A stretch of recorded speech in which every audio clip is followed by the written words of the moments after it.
బంగారు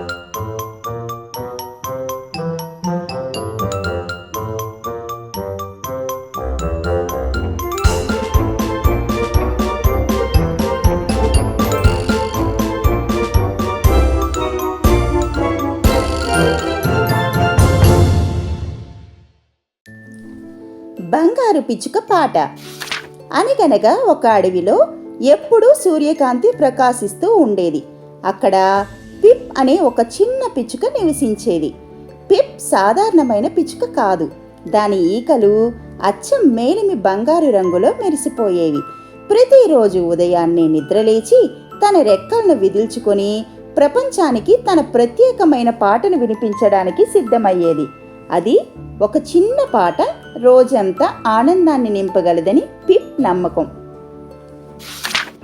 పిప్ కొండల మరియు పచ్చని మైదానాల మీదుగా ఎగురుతూ స్టోనీ బ్రూక్ అనే గ్రామానికి చేరుకుంది. ఆ గ్రామంలో ప్రజలు నవ్వటం మర్చిపోయారు. అక్కడ ఇల్లు అలసిపోయినట్లుగా ఉండేవి. తోటలన్నీ నిశ్శబ్దంగా ఉండేవి. పిప్ ఒక రాతిగోడపై వాలి ఒక దీర్ఘ శ్వాస తీసుకుంది. అప్పుడు అది వెండి గంటల సవ్వడిలా, తీయని తేనెలా ఉండే ఒక మధురమైన రాగాన్ని ఆలపించింది. అడవి చివరన సైలాస్ అని ముసలి కట్టెలు కొట్టేవాడు ఉండేవాడు. సైలాస్ చాలా కష్టపడి పనిచేసేవాడు. కానీ ఎప్పుడూ ఒంటరిగా ఉంటూ విచారంగా ఉండేవాడు.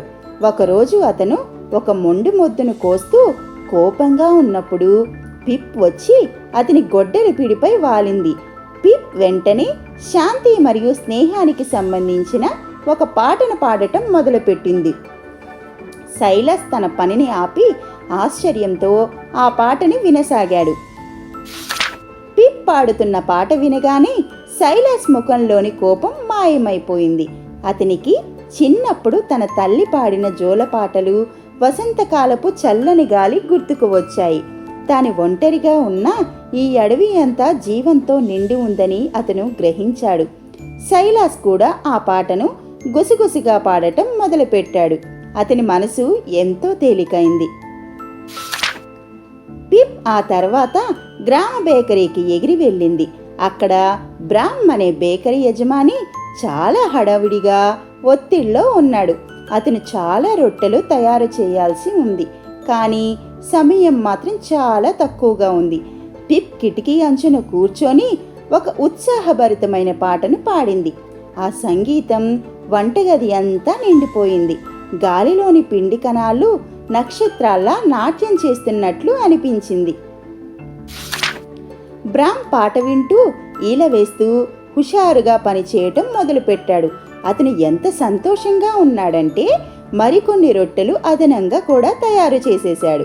అప్పుడే బార్లీ అని ఒక చిన్న ఆకలితో ఉన్న కుక్క తలుపు దగ్గరకు వచ్చింది. బ్రామ్ దాన్ని అదిలించకుండా దగ్గరకు పిలిచి ఒక వేడి రొట్టె ముక్కను ఇచ్చాడు. అలా స్టోనీ బ్రూక్ గ్రామంలో దయ అనే గుణం మొదలైంది.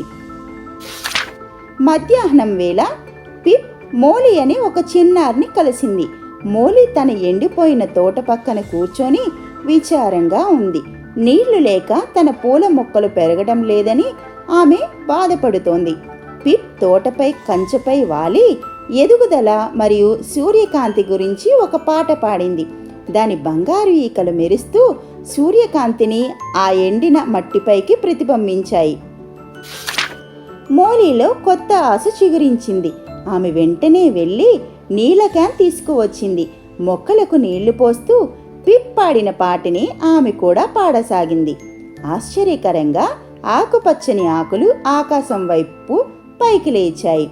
మోలీ సంతోషంతో గంతులు వేస్తూ ఆ అందమైన రోజుకు కృతజ్ఞతలు చెప్పుకుంది. పిప్ చివరిసారిగా ఆ ఆనందకరమైన గ్రామాన్ని చూసింది. తను తన పాటను అందరికీ పంచింది. బదులుగా ప్రజలు సంతోషాన్ని కూడా తనతో పంచుకున్నారు. పిప్ ఆనందంగా ఒక కూత కూసి ఆకాశంలోకి ఎగిరి మరో కొత్త గ్రామం వైపు ప్రయాణమైంది. ఎక్కడైతే పాట ఉంటుందో అక్కడ ఆనందం ఖచ్చితంగా ఉంటుందని దానికి తెలుసు.